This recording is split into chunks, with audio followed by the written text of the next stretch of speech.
Good morning, dear children. Today we are going to start with the first chapter of our literature reader.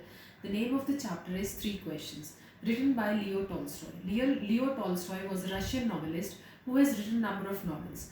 Three Questions is also one of his masterpieces, which we are going to study today. So let's start with the chapter. Three Questions. The thought came to the certain king that he would never fail if he knew three things. These three things were: what is the right time to begin something? Which people should he listen to? What is the most important thing for him to do? The king therefore sent messengers throughout the kingdom, promising a large sum of money to anyone he would answer these three questions. Many wise men came to the king, but they all answered the questions differently. In reply to the three questions, some said, King must prepare a timetable and then follow it strictly. Only in this way, he said, could he do everything at its proper time.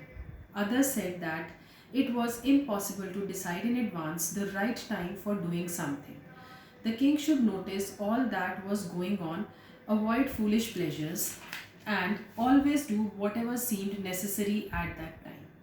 Yet, others said that the king needed a council of wise men who would help him act at the proper time.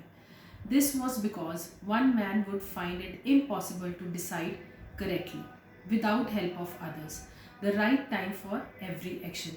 There were different answers given by the different countrymen to the king, but you can see the king was not satisfied with the answer. The very first page we have come across, there was the answer to the very first question which the king asked through his countrymen. Now we are going to get the answer to the second question. But when others said that there were some things which could be urgent, these things could not wait for the decision of the council. In order to decide the right time for doing something, it is necessary to look into the future, and only magicians could do that. The king therefore would have to go to magicians. In their answers to the second question, some said that the people most necessary to the king were his counselors, others said the priest, and the few others chose the doctors. And yet, others said that his soldiers were most necessary. So, with these answers also, the king was not satisfied. Now, we shift to the third question. Let's see what was the answer to the third question. To the third question, some said science, others chose fighting, and yet others religious worship.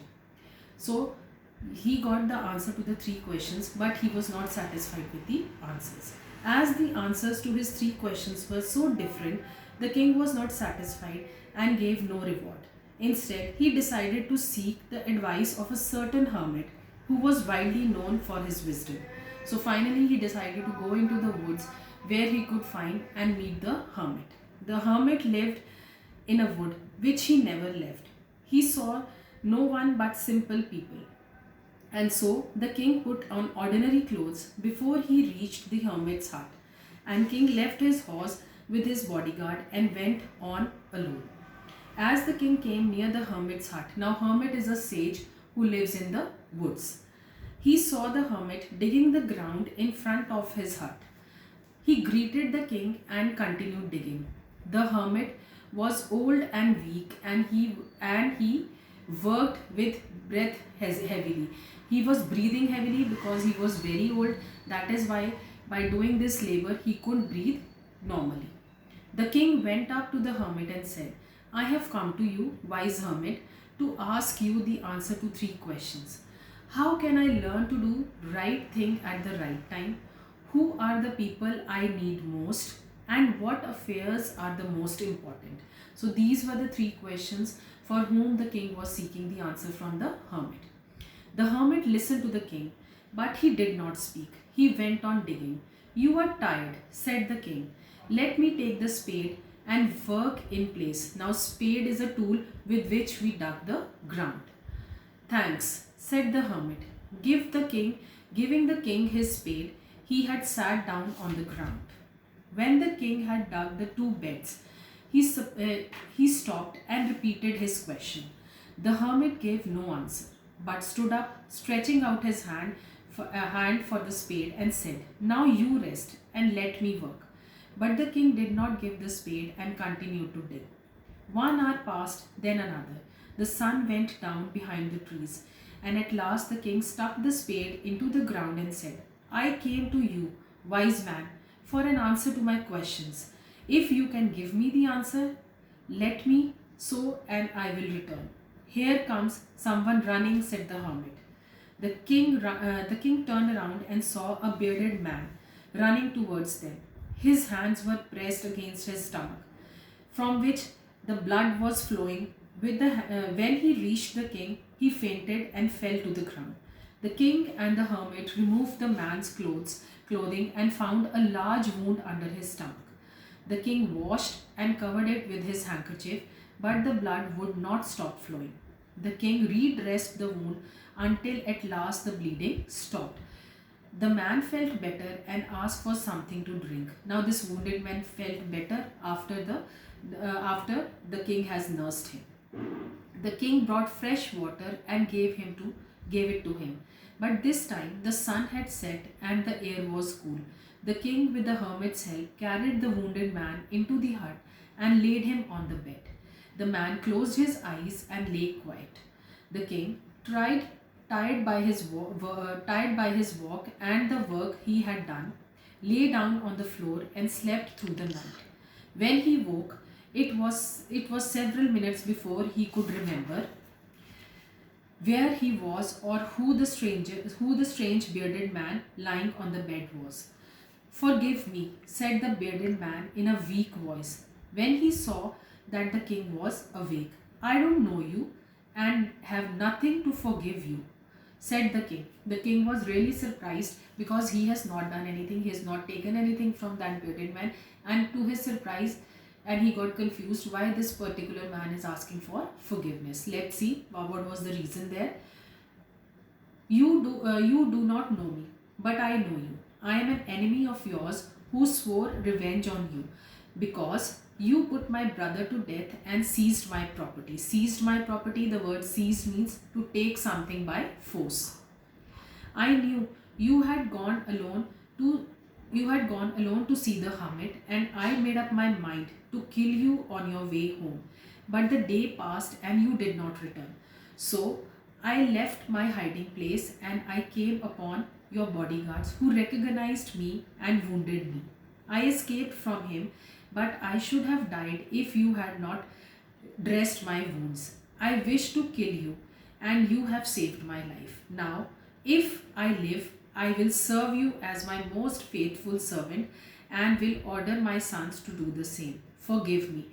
Now, this was the reason why this bearded man was asking for the forgiveness, because he had in his mind that he was about to kill the king once he's going to come out. But because the king has helped him when he was in trouble, so now he's asking for forgiveness, and he promised the king that throughout his life and even his sons will serve him as long as they live. This is for the act of kindness which king has done towards him. The king was very happy to have made peace with the enemy so easily, and he have won him over as a friend. The king was really happy that the long enmity which was between him and the bearded man, it has come to an end, and in return he had got a very good friend also. He not only forgave him but said he would send his servants and his own doctors to look after him, and he promised to give back man his property. This is something good which the king had decided. Leaving the wounded man, the king went out of the hut and looked around for the hermit. Now again, king started looking for the hermit. Why was the king looking for the hermit? Because he wanted to know the answer to his 3 questions. Before going away, he wished once again to get answers to his questions. The hermit was on his knees, sowing seeds in the beds that he had been dug the day before. The king went up to the hermit and said, "For the last time, I beg you to answer my questions, wise man." "You have already been answered," said the hermit, still bending down to the ground and looking up at the king as he stood before him. "How have I been answered? What do you mean?" Now king was really surprised. He said, "You have not given me a single answer and you are saying me that you have already been answered." So he was a little bit confused and he really wanted the hermit to clear the things. "Do you not see," replied the hermit, "if you had not pitied my weakness yesterday and had not dug these beds for me, you would have gone away. Then that man would have attacked you and you would have wished you had stayed with me. So he says, if you would have not helped me and you would have left me in between and you would have gone back, that man would have attacked you and you would have been killed, and that enmity which has come to an end would have not come to an end. So the most important time was when you were digging the beds, and now I was the most important man, and to do me good was your most important business. So at that particular time, who was the most important person? Hermit was the most important person, and what was his most important task? His most important task was digging the beds for him. Afterwards, when the man ran to us, the most important time was when you were caring for him, because if you had not dressed his wounds, he would have died without having made peace with you. Now here he means that what was the important time, what was the important business at that particular time when the wounded man came? It was the thing what the king had done. He had nursed the wounded person, and he has dressed his wound, and he has saved him from dying. If he would have died, the enmity would have prolonged and it would have not come to an end. So he was the most important man, and what you did for was your most important business. Now he says, and what you did, you dressed him and your enmity was ended. This was your most important business at that particular time, to nurse the wounded man. Remember then, there is only one time that is important, and that time is now. It is the most important time because it is the only time we have any power to act. Now, according to the hermit, that present time is the most important time. Whatever action we do during this time, that is only because we have the power to act in that, something good, something bad. If we do something good, that is going to prolong. If we do something bad, then there is no way to return and rectify the thing. So we should utilize our time in a very positive way. The most necessary person is the person you are with at a particular moment, for no one knows what will happen in the future and whether we will meet anyone else. The most important business is to do that good person, because we were sent into this world for that purpose alone. So children, what is the moral, what is the basic value we learn from this chapter is that the present time which we all are in is the most important time, because if once the time is lost, it cannot be regained. So whatever we have to do in the present time, make maximum use of that time and in a very proper way. So always we should value the time and the person whom we are with at that particular time. Thank you.